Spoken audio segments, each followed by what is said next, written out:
Hey, this is Travis from Woodman Classics. This week, I'm taking on the challenge of crafting scaled replicas of an iconic Toys R Us tail statue. I'll be using the exact same materials and process used to create the original piece. Certainly many of us can recall the excitement of stepping into our beloved game stores in the 80s and 90s. These enchanting havens not only offered a plethora of games for purchase, but also invoked a profound sense of nostalgic wonder through their displays and layout. Back then, without the internet at our fingertips, these stores were our primary source of discovering what was new, fostering boundless anticipation and fueling our imaginations. Today, the display cabinets and statues from that era are highly prized for the nostalgia they invoke. When the chance came for me to acquire one of them from a former Toys R Us manager, I didn't hesitate. As numerous individuals expressed interest in purchasing it from me at a considerable price, I realized the potential of making these nostalgic treasures more accessible. Thus, I embarked on a journey to recreate these iconic statues in perfect detail.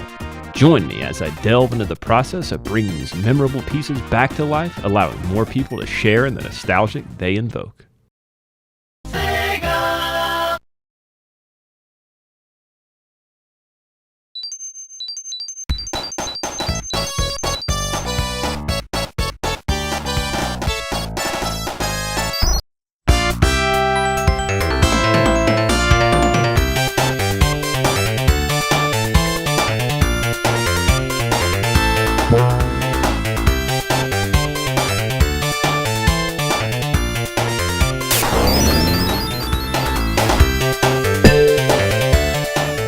The Artec EVA scanner operates at a speed of 18 million points per second and captures data with precision up to 0.1 millimeters, delivering accurately scaled models complete with color textures.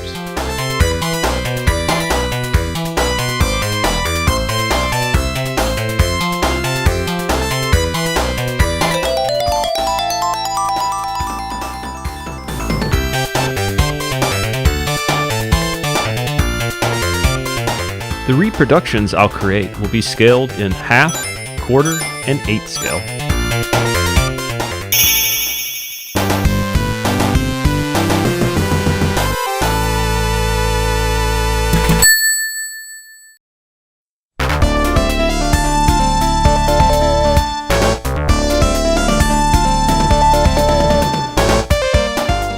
With our models prepared and segmented for printing, an SLA machine will produce a detailed and precise prototype using UV light-sensitive resin.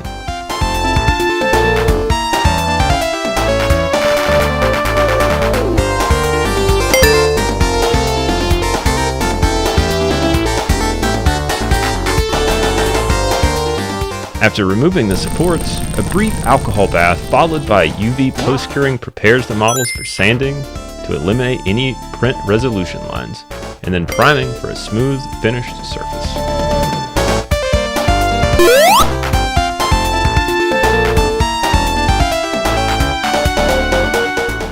And just like that, our 3 prototypes are now prepared for molding.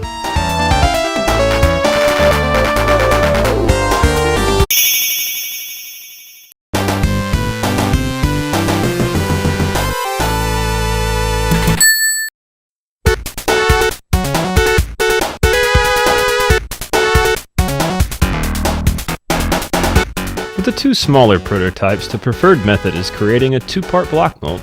The initial step involves crafting a clay wall to direct the silicone to the designated areas.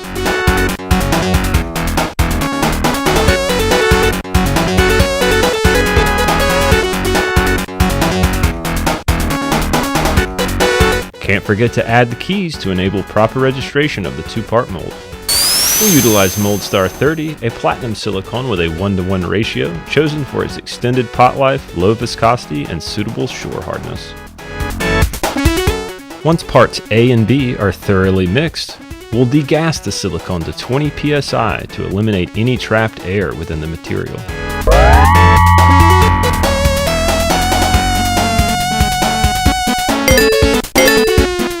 This step is crucial as it prepares us for pressure casting the mold later in the process.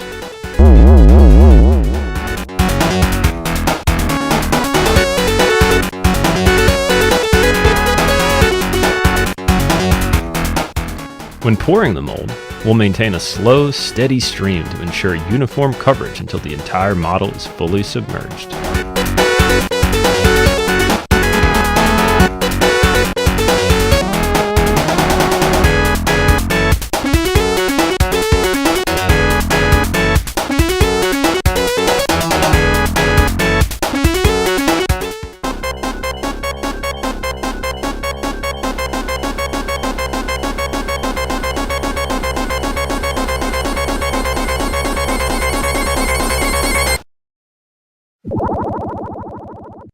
Once the silicone cures, we'll remove the clay barrier and repeat the process to pour the second side of the mold.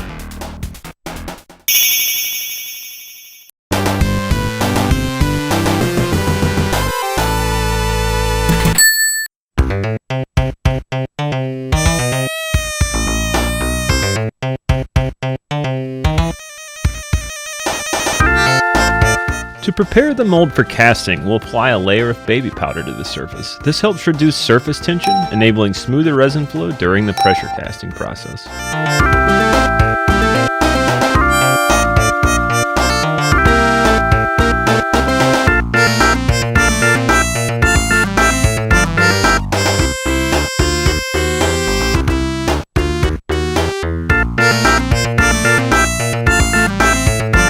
We'll choose Smoothcast 300 for casting because it is naturally white, which is perfect since a substantial portion of tails is the color white.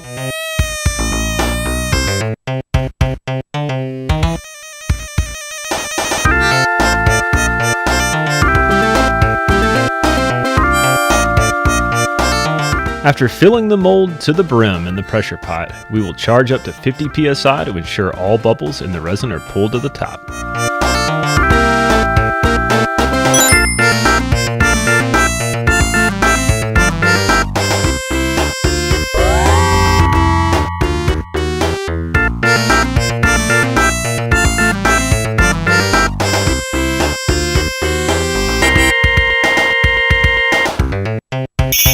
Vents are strategically cut into the mold to prevent air from becoming trapped during the casting process. After a successful casting, it's time to consistently repeat these steps for each subsequent iteration.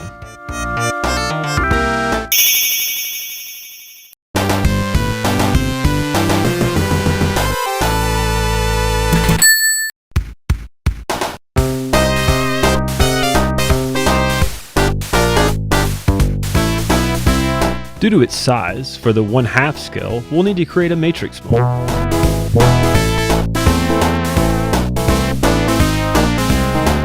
Printing these mother shells will enable us to significantly decrease the silicone consumption and provide control over the silicone's wall thickness.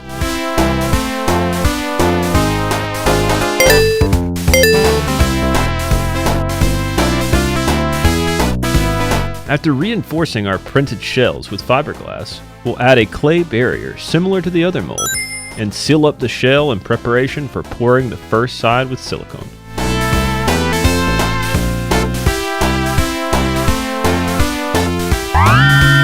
Always degas your silicone, even if you're not planning on pressure casting, as it consistently results in a superior product.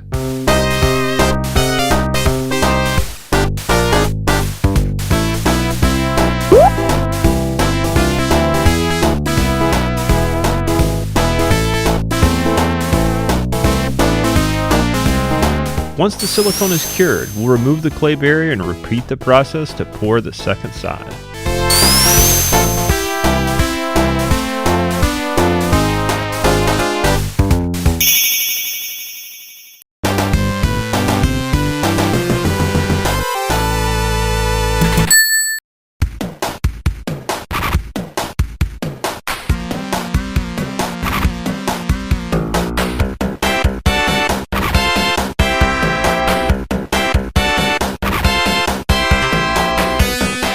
We'll initiate the fiberglass casting process by applying a layer of epoxy gel to capture all the intricate detail in the mold.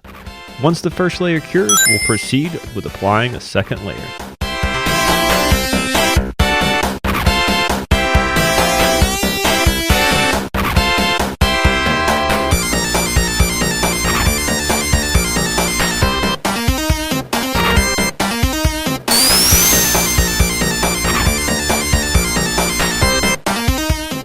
Next, we'll use Epoxamite 100, an epoxy laminating resin, which will enable us to apply multiple layers of fiberglass mat while ensuring clean edges.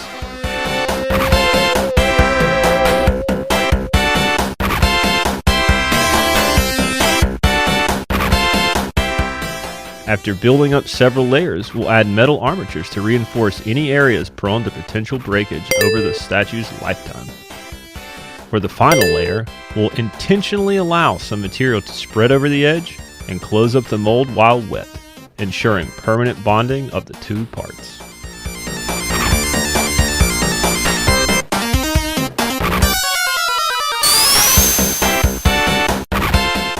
Once the mold's completely closed, we'll proceed to fill it with Foamit 5, a rigid polyurethane expanding foam. This will enhance the strength while keeping the casting lightweight.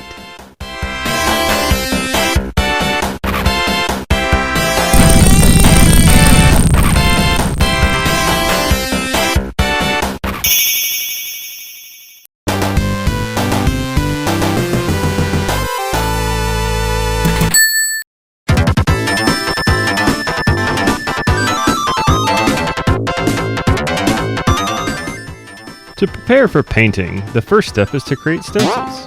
These stencils will enable us to mask off areas that we want to remain white when airbrushing.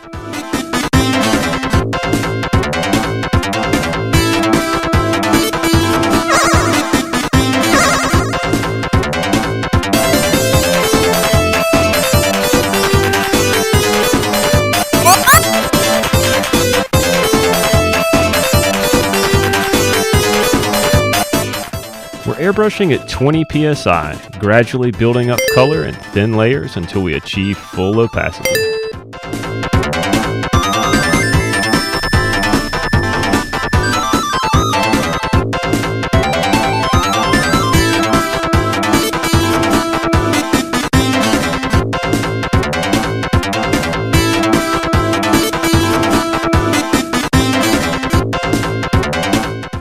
We'll repeat these steps to paint the red shoes as well.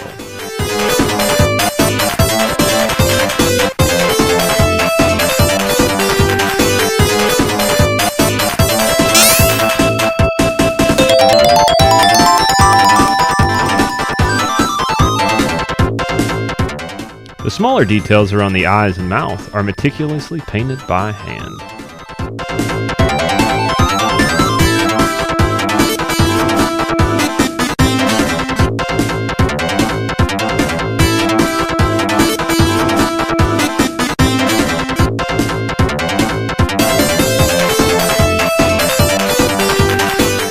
Next, we need to protect all our hard work with a strong clear coat. This is achieved in 2 layers. The first layer, called the tack coat, is applied thinly and evenly. This allows our second coat to have good adhesion and prevent any runs. The flood coat unifies the surface and has a semi-gloss finish similar to the original statue.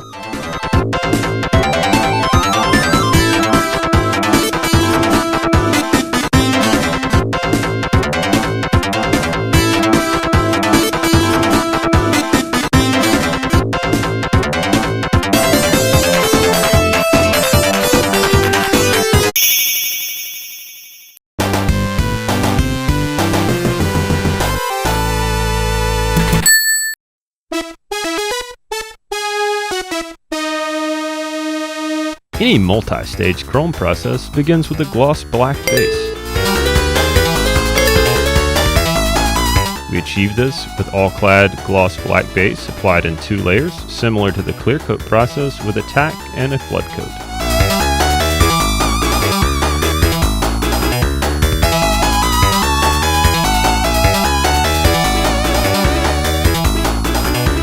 After allowing the black base to fully cure, we slowly build up numerous thin layers of all-clad chrome at 10 to 15 psi.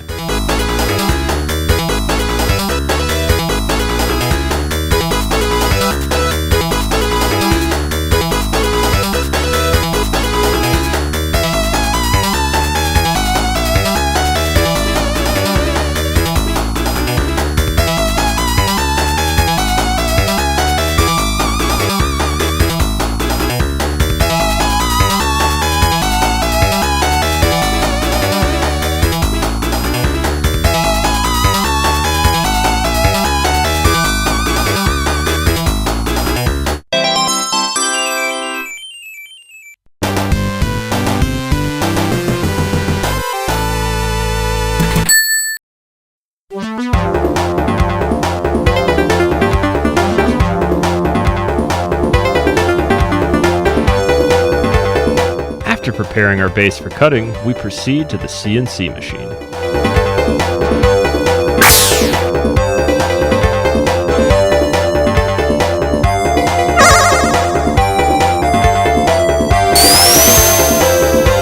CNC actually stands for Computer Numeric Control, which essentially is a computer-controlled cutting machine. These cuts are made using a 1/4-inch end mill spinning at 20,000 RPM to ensure a clean cut.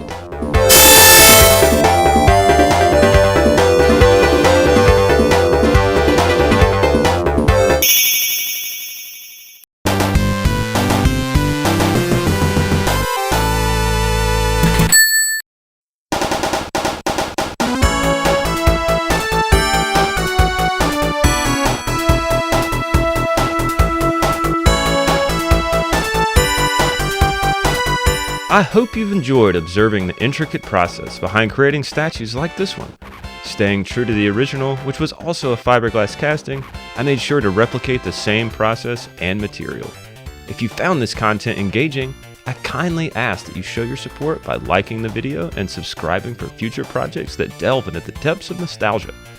Your encouragement keeps these endeavors alive, and I'm excited to bring you more captivating projects in the future.